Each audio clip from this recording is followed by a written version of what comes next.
Hello viewers and welcome to my new video. In today's video I would like to share with you a recent mastering project that I did on a song called Can't Make This Right by a band called Big Bad Cat. And I actually have a video on the mixing that I did on the same song, so you can check it out, or I will leave the link somewhere up here on the screen. And you can check that one out. But today I'm specifically going to talk to you about how to master when or with a reference track. Because I think that's really important, because when I got this track from a customer, effectively I was specifically asked or sent a couple of tracks, specifically one track which was actually Hollie Cook, Milk and Honey, and because this is a reggae song, Can't Make This Right. So effectively I listened really closely to that Hollie Cook track, and I basically did both mixing and mastering to make the song by Big Bad Cat sounding really similar in terms of sort of the sound, the overall sound of it. Okay, so I'm just going to show you what I've done and take you into my project. So let me just put my headphones on, and as always I'm going to share my screen with you and show you what I've got here. Okay, so let's first listen to the reference track and see what it sounds like.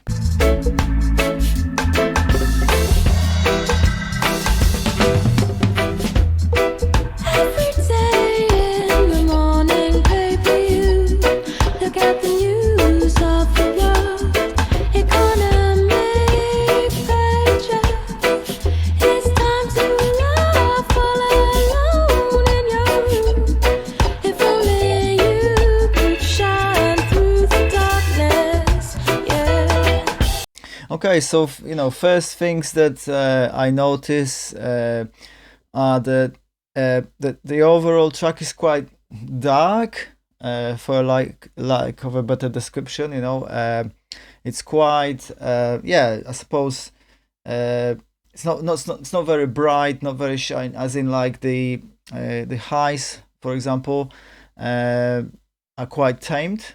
So there's a big emphasis on the bass and the mid-range, and I think the where the highs actually come in is mainly in the vocals, and there's definitely less sort of, when you hear the drums, there's sort of, you can hear more of a kind of bass drum and the snare, but less sort of cymbals, and they're quite kind of subdued and quiet in the overall mix.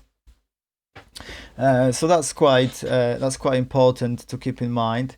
And the technique that I actually would use normally in these types of things would be kind of being switching back and forth between the track, the mix that I've got, and the reference track, so kind of to ensure that I don't lose track of what is actually going on here. Okay, so let's go to the track that was already mixed previously. This was mixed ready for mastering, and just listen to what it sounds like.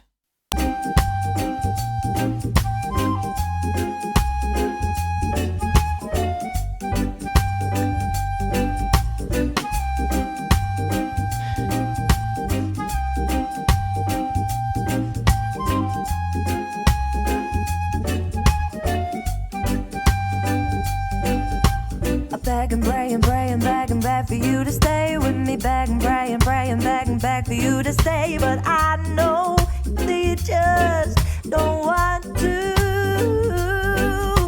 I said what could have been, what would have been. I broke my promises. I said what could have been. So this is already pretty close, because as I said, I already did it. I already did the entire mix to kind of make it sound really close to that Hollie Cook song. However, what I think actually, or I thought at the time, what needed to happen is, for example, the hi-hat itself is quite kind of bright and it's quite different, so it's making it as close as possible to that reference track. Okay, so let me go into my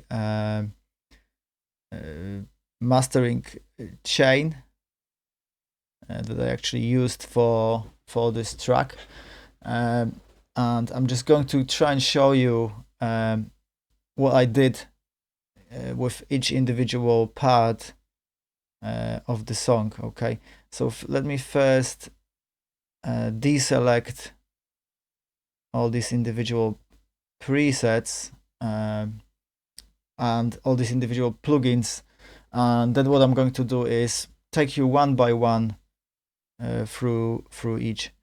Okay, so first of all, we've got the mastering EQ. So effectively what I've done here, it's not really that much happening, because to be honest, I was already really happy with what it sounded like. The actual EQ that I did on the mix as a whole, it kind of worked for me. However, what I've actually decided to do is to cut a little bit of that brightness out in the mastering stage, to take away a little bit of that hi-hat, because I just thought it was just too much, too much of it was that kind of coming through, and it was a bit overpowering, like that kind of sound. So as you can see, I've cut a little bit on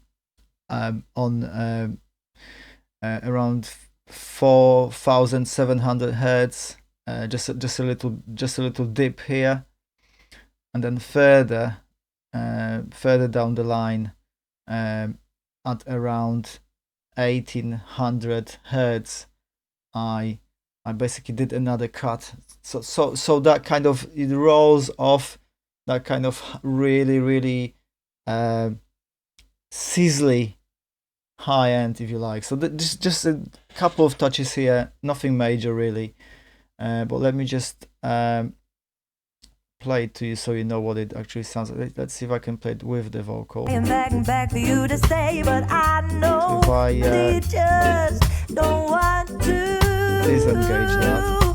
I said what could have been, what would have been, I broke my promises. I said what could have been, what would have been, I broke my promises. So you see what happens, you can hear the difference straight away, that it kind of cuts down that sort of really top end kind of, especially in where the kind of hi-hat sits, that's what's doing that job really. Okay, so that's the first thing I did. The second thing that I did was just to add a little bit of a saturation on the sort of overall track. Okay, so just to give it a bit of that extra something. So let's just listen to it without for you to stay, but I know you just don't want to. And with it. I said what could have been, what would have been, I broke my promises. I said what could have been, what would have been, I broke my promise, brought that thing. So what that saturation actually does, it does actually bring in a little bit back of that hi-hat, but it's kind of offset by the EQ, but at the same time, I think it just sort of takes away a little bit of mood actually as well. It kind of makes it a bit sort of shinier, a bit more professional. So what I'm going to tell you as well is that I didn't actually use a compressor. I tried to use it, but I actually decided against it, because to be honest, the mix itself, it just sounded fine in terms of its dynamic range and everything. So the moment I started applying compression on the mastering suite, it just began sounding kind of really squashed, and to be honest, I thought that it was kind of losing that kind of feel that you need in reggae music. So that's why it was kind of deselected anyway from the start. So no extra compression on this particular master at all. Okay, so let's the next thing that I've done is just a little bit of stereo imaging. So basically this is just your stereo widening, if you like. Okay, so let's show you that. And back for you to stay, but I know that you just don't want to. I said what could have been, what would have been, I broke my promises. I said what could have been, what would have been, I broke my promise, brought the thing that meant so much to you. So really, all it does is just kind of puts individual items sort of slightly differently. It's got that kind of weird effect that kind of widens the stereo spectrum, and it kind of makes it sound a little bit kind of wider and and kind of nicer to listen to. Okay.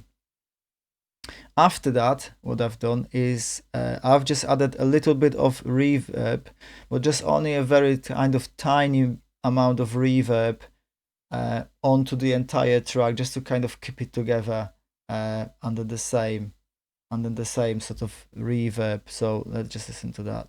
And back for you to stay, but I know that you just don't want to.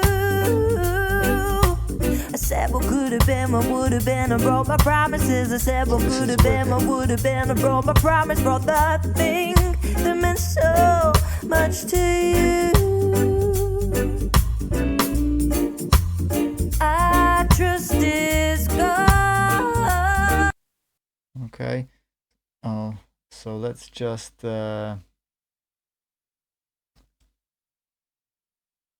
listen back to that Hollie Cook track again. Yeah, because you can actually hear that there is quite a bit more reverb on this track to what I had on the mix. So I just added that extra reverb just to make sure that it's got that kind of, that it's consistent with that reference track. Okay.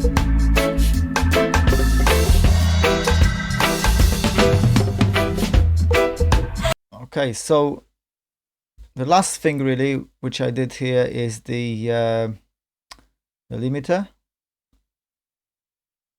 So let me just show you that, what I've done with the limiter. So it's effectively at -1 dB peak, and then it's kind of minus. That's because the original mix, I made it quite quiet actually, so then I could manipulate it later and kind of bring it up to the volume level that I wanted for the master. So it's kind of the threshold set as at -16.9 dB with a limit margin of -1 dB effectively. Okay. So let me play that for you without it and then with it. You just don't want to. I said what could have been, what would have been, I broke my promises. I said what could have been, what would have been, I broke my promise. Okay, so this is effectively what you can hear is well, it's basically made it louder. But what I would like to do now really is just to compare both tracks, A/B them, and effectively show you, how close I've managed to get them to one another. So let's just listen to that.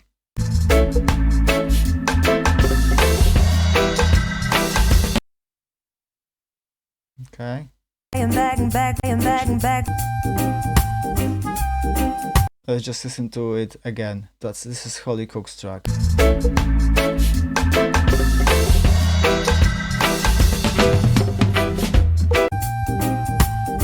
And this is the track that I've mastered.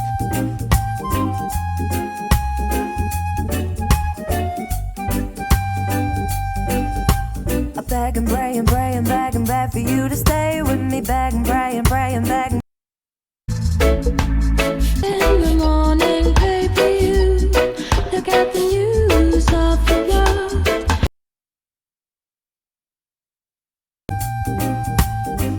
Pray and pray and beg for you to stay with me. Beg and pray and beg for you to stay, but I know in the morning paper, you got the news off the wall. Praying, praying, begging, beg for you to stay with me. Begging, praying, praying, begging. In the morning, pray for you.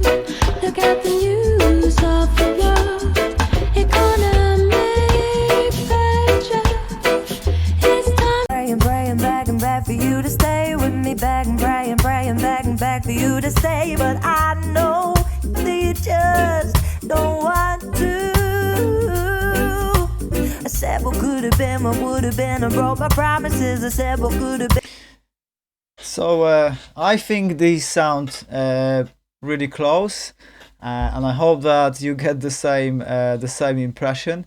As like I said, I put a lot of effort into them, really sort of bringing them really close together, in terms of like the impression that you get from the actual overall sound.